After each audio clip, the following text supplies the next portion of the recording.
सम्यक दृष्टि का महत्व समझाने के लिए बुद्ध ने परिव्राजकों से कहा, हे परिव्राजकों, तुम्हें इसका बोध होना चाहिए कि यह संसार एक कारागार है और आदमी इस कारागार में एक कैदी है। यह कारागार अंधकार से भरा हुआ है। इसमें इतना अधिक अंधकार है कि कैदी को यहां कुछ भी दिखाई नहीं देता है।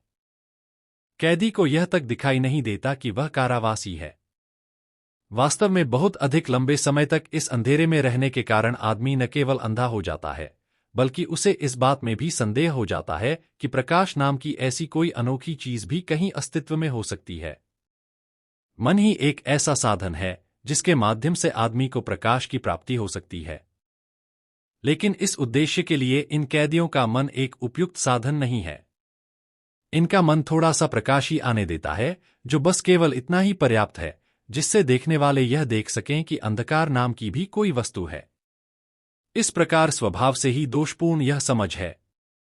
लेकिन हे परिव्राजकों, यह जान लो कि कैदी की स्थिति ऐसी निराशाजनक नहीं है जैसी यह प्रतीत होती है, क्योंकि आदमी में एक चीज है जिसे संकल्प शक्ति कहा जाता है।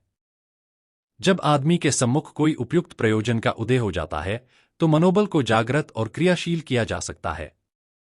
ऐसा इसलिए है क्योंकि हम जिस किसी भी दिशा में अपने मन को ले जाना चाहें, हमारे लिए उसे उस दिशा में ले जाना संभव है।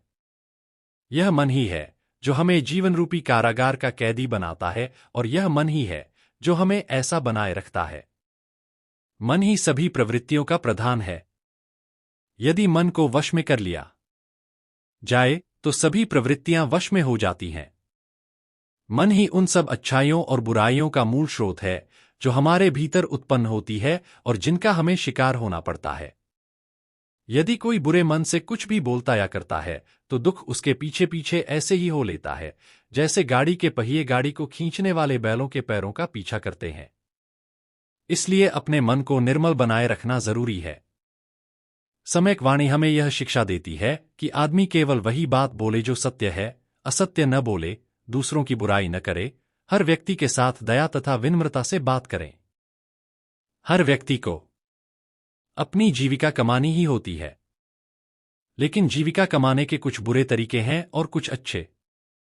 बुरे तरीके वे हैं जो किसी को चोट पहुंचाते हैं, अच्छे तरीके वे हैं जिनसे आदमी बिना किसी को हानि पहुंचाए या अन्याय किए अपनी जीविका कमाता है। यही सम्यक आजीविका है। भगवान बुद्ध कहते हैं, जैसा मैंने समझाया है, सम्यक वाणी का व्यवहार किसी भय अथवा पक्षपात के कारण नहीं होना चाहिए। हो सकता है कि तुम मेरे धम्म को निराशावादी धम्म कहो, क्योंकि यह मानव जाति का ध्यान दुख के अस्तित्व की ओर दिखाता है। निस्संदेह मेरा धम्म दुख के अस्तित्व को स्वीकार करता है, किंतु यह न भूलो कि यह उतना ही बल उस दुख को दूर करने पर भी देता है। यही सम्यक दृष्टि है। अगर कहानी अच्छी लगे तो लाइक और सब्सक्राइब कर दीजिएगा।